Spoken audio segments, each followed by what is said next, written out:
आज के समय में जहां हर कोई पैसे कमाने की दौड़ में लगा है, वहीं दूसरी तरफ यह भी सच्चाई है कि हमें उस पैसे को संभाल कर रखने के लिए सही तरीके अपनाने चाहिए।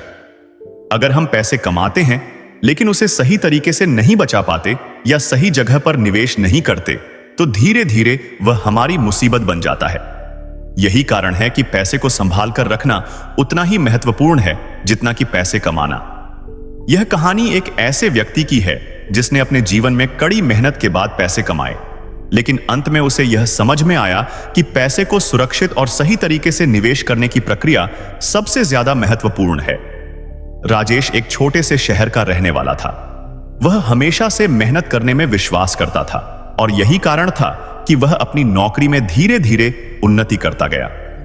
उसकी सैलरी बढ़ी, लेकिन एक समस्या थी। महीने के अंत में उसका पैसा अक्सर खत्म हो जाता था और वह सोचता था कि आखिर उसकी मेहनत का फल कहां जा रहा है। क्या वह सही तरीके से अपने पैसे को संभाल पा रहा था? एक दिन राजेश का पुराना दोस्त अमित उससे मिलने आया। अमित की आर्थिक स्थिति बहुत बेहतर थी और राजेश ने उसकी सफलता को देखकर एक दिन उससे पूछा, तुम इतने अच्छे से पैसे क्यों संभाल पाते हो? मुझे भी ऐसा करना चाहिए।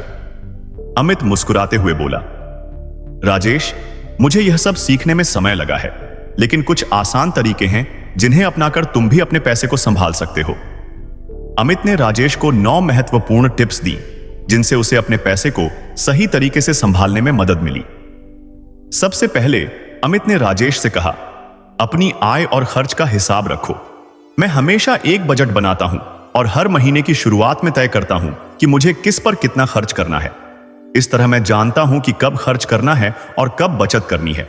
तुम भी यह आदत डालो। राजेश ने अमित की सलाह मानी और अपनी आय और खर्चों का हिसाब रखना शुरू किया। उसे यह पता चला कि वह बिना किसी उद्देश्य के छोटे छोटे खर्च कर रहा था जो लंबे समय में उसकी बचत को नुकसान पहुंचा रहे थे।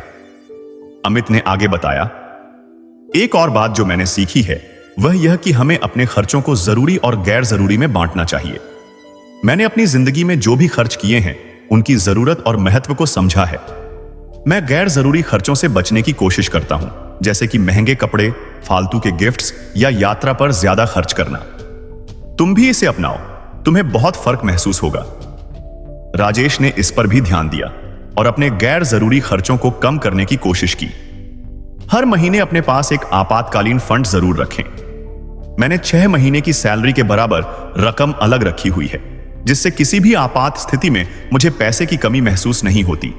जब भी मैं आर्थिक तंगी में होता हूं, यह फंड मेरी मदद करता है। राजेश ने इस बात को समझा और एक छोटी सी राशि हर महीने आपातकालीन फंड में डालना शुरू कर दिया। उसे यह समझ में आ गया कि यह फंड न केवल सुरक्षित महसूस कराता है, बल्कि मुश्किल समय में यह आर्थिक मदद भी करता है। राजेश, अमित ने कहा, पैसे सिर्फ बचाने से काम नहीं चलता, उसे सही जगह निवेश भी करना चाहिए। अगर तुम निवेश करना शुरू करोगे तो तुम्हारा पैसा बिना मेहनत के बढ़ेगा। मैं शेयर बाजार, म्यूचुअल फंड और फिक्स डिपॉजिट में निवेश करता हूं। तुम भी इन विकल्पों को एक्सप्लोर करो, लेकिन ध्यान से और पूरी जानकारी लेकर।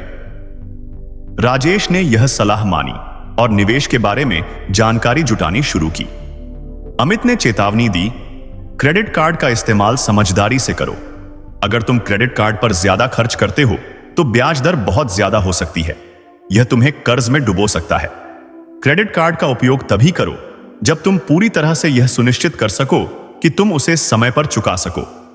राजेश ने अब क्रेडिट कार्ड का इस्तेमाल कम कर दिया और बिना जरूरत के खर्चे करने से बचने की कोशिश की। तुम्हारे पास हेल्थ और लाइफ इंश्योरेंस है? अमित ने पूछा। राजेश ने नकारात्मक में सिर हिलाया। अमित ने कहा, बीमा न केवल सुरक्षा देता है बल्कि अनावश्यक खर्चों से भी बचाता है। मैंने अपनी जिंदगी में इंश्योरेंस को एक अहम हिस्सा माना है और यही कारण है कि मुझे भविष्य को लेकर कोई डर नहीं है। राजेश ने अपनी सुरक्षा के लिए लाइफ और हेल्थ इंश्योरेंस लिया और पाया कि यह निर्णय उसे मानसिक शांति दे रहा था। पैसे को संभालने के लिए फाइनेंस की समझ होना बेहद जरूरी है, अमित ने कहा। मैंने कई किताबें पढ़ी हैं और ऑनलाइन कोर्स किए हैं जो मुझे पैसे को सही तरीके से प्रबंधित करने में मदद करते हैं। तुम्हें भी खुद को वित्तीय रूप से शिक्षित करना चाहिए। राजेश ने इस सलाह को गंभीरता से लिया और फाइनेंस के विषय पर किताबें पढ़ने और कोर्स करने का सिलसिला शुरू किया। अमित ने कहा, अगर तुम्हें कभी कर्ज लेना पड़े तो सोच समझ कर लो और समय पर उसे चुकाओ। मैंने यह सीखा है कि जितना जल्दी कर्ज चुकाओगे उतनी जल्दी तुम स्वतंत्र हो जाओगे। मैं कर्ज को अपनी लाइफ में जितना हो सके उतना कम रखने की कोशिश करता हूं। राजेश ने अपने सभी कर्जों को जल्दी चुकाने का निर्णय लिया और इसके साथ ही उसने कर्ज लेने से बचने की कोशिश की। अमित ने आखिरकार कहा, कभी कभी हमें दूसरों से सलाह लेने की जरूरत होती है। मैं हमेशा अपने पैसों को लेकर विशेषज्ञों से सलाह लेता हूं। उनकी मदद से मुझे कई बार बड़ी आर्थिक परेशानियों से बचने का मौका मिला है। राजेश ने भी फाइनेंशियल कंसल्टेंट से सलाह लेना शुरू किया और उसकी मदद से उसने अपनी फाइनेंशियल स्थिति को और मजबूत किया। एक दिन अमित ने राजेश को एक विचारशील कहानी सुनाई जो उसने अपने जीवन में सीखी थी। यह कहानी गौतम बुद्ध की थी। अमित ने कहा, गौतम बुद्ध ने एक बार कहा था, जैसे एक जलधारा की धारा को मोड़ा नहीं जा सकता, वैसे ही जीवन की धारा को मोड़ने के लिए हमें अपने कर्मों और विचारों को नियंत्रित करना होता है। यही सिद्धांत हमारे पैसे के प्रबंधन पर भी लागू होता है। अगर हम अपने पैसों के प्रति जागरूक और अनुशासित नहीं रहते तो हम जीवन के सही रास्ते पर नहीं चल पाएंगे। बुद्ध ने हमेशा यही सिखाया कि हमारी आंतरिक शांति और संतुलन बाहरी दुनिया से कहीं ज्यादा महत्वपूर्ण है। पैसों का इस्तेमाल तभी सही होता है जब हम उसे अपने जीवन के उद्देश्य और संतुलन के अनुसार इस्तेमाल करते हैं। राजेश ने इस कहानी से बहुत कुछ सीखा। उसने यह समझा कि पैसे के प्रबंधन में सिर्फ बाहरी तरीके ही नहीं होते, बल्कि आंतरिक संतुलन भी जरूरी है।